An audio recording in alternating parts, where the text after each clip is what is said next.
We've talked about Trump derangement syndrome before. It's a real thing. I mean, people who just cannot get it through their heads that somehow the majority of electors in America would think he was the right bloke to be the president. We'll show you one of those people later in the program before we leave you tonight. It's a great clip. You've got to stick around to the end of the show for that one. But now they've moved on from just Trump derangement syndrome. Now they're on board with Elon Musk derangement syndrome as well, because of course he and his DOGE mob have been going through the books in America and cleaning it up and getting rid of government waste, and they can't believe it. I mean, how dare you threaten our public service jobs and actually try to get some value for the taxpayers of the United States? So they gathered online over the weekend in a meeting. They call themselves Tesla Takedown, to talk about exactly how they're going to take down Tesla, which is, of course, the electric vehicle manufacturer owned by Mr. Musk. I'll show you some highlights from this meeting. We'll start with Micah Lee, who is a journalist. Take a look. We're a nonviolent grassroots protest movement that's focused on an actual winnable strategy to bring down Elon Musk. If we kill the Tesla brand, if we drive down the stock price low enough, we can force him to sell his stock to pay back the billions of dollars of debt that he took on to buy Twitter. This will drive Tesla stock into a death spiral. So there you go. That's the plan. We're going to force him to get out of Tesla. How are we going to do that? Well, let's start with a woman, a professor. She's a professor in memes, apparently. Here's her plan. I study memes. And the most obvious meme nobody's talking about is Elon's black hat. And he thinks of himself as this black hat hacker that's broken into the government and socially engineered his way into the treasury, and he's going to abscond with all the data. It's an obvious data heist. But he believes he's living a meme. And so we need to be very clear about what our demands are, about what our bright lines are, and that we're not going to stop until Tesla is done with Musk. Yeah, he's the richest man in the world and he's just living in a meme, you know. He's not aware that he's in the real world. Please give me a break. Actor John Cusack, blimey, Charlie, he put some mayo on it, didn't he? He says he's a ghoul. These are unprecedented times of mass criminality going on in the United States right now. And that, like Trump, Musk is a pathological liar. He's a criminal. He's a sociopath and a ghoul. He is a criminal. We shall await the charges. But my personal favourite is Jasmine Crockett. She's a US rep, and, well, this is why she wants Elon to go down. I'll make sure that I keep it short, but I am truly here for very selfish reasons. Starting with, on March 29th, it's my birthday. And all I want to see happen on my birthday is for Elon to be taken down. Yes.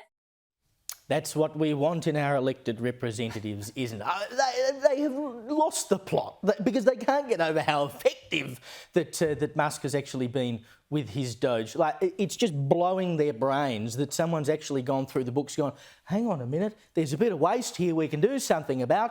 Maybe we've been running the show improperly for a very long time. They can't cope with it. And of course, boasting that you want to drive Tesla stock into a quote-unquote death spiral, do they forget that thousands, maybe millions of Americans have stocks in Tesla? Many of them, it's their pension plan.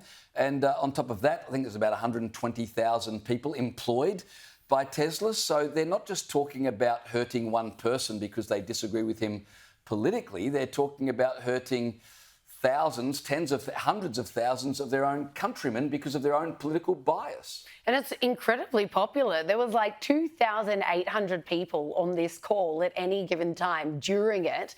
And these are the ones who are leading these protests. They want mass protests on the 29th of March, not even necessarily in places where there is a Tesla dealership.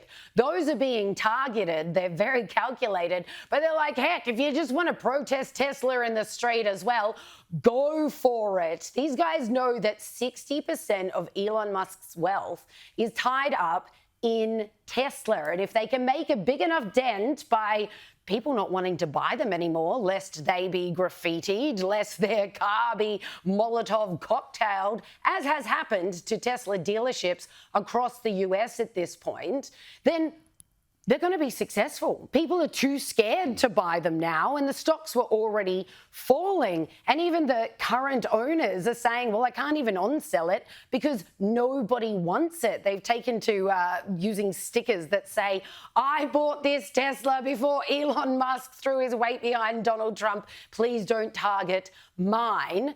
The Trump administration has talked about classifying these people as domestic terrorists, and yet here they are having a organisation call with thousands on it, planning their next steps. They were even really instructional, saying, don't do the swastikas. We don't want any more swastikas out into the world. As you will recall, Elon was accused of doing a Sieg Heil in a ridiculous rally move, which was clumsy at best, but they're still running with this idea of he's a closet Nazi, completely unfounded, of course.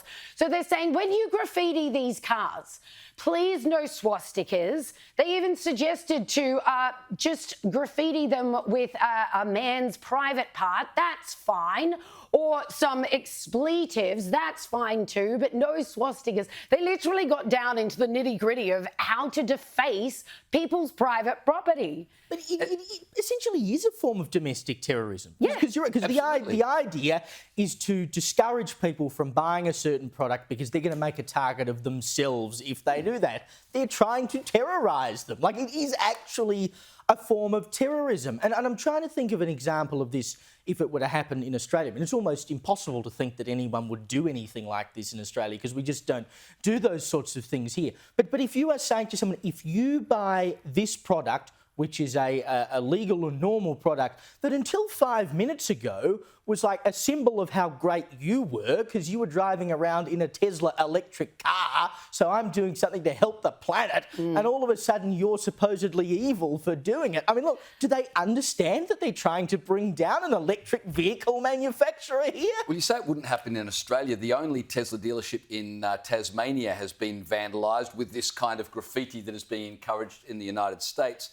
But pretty much these days, if you wear a MAGA hat, and as you said, we'll show an instance of someone with a MAGA hat being abused a little later in the program. If you wear a MAGA hat or you drive a Tesla, you're almost guaranteed that you're making yourself a target. You're begging for it. That's domestic terrorism. They are bullying, humiliating and threatening people to make a political point.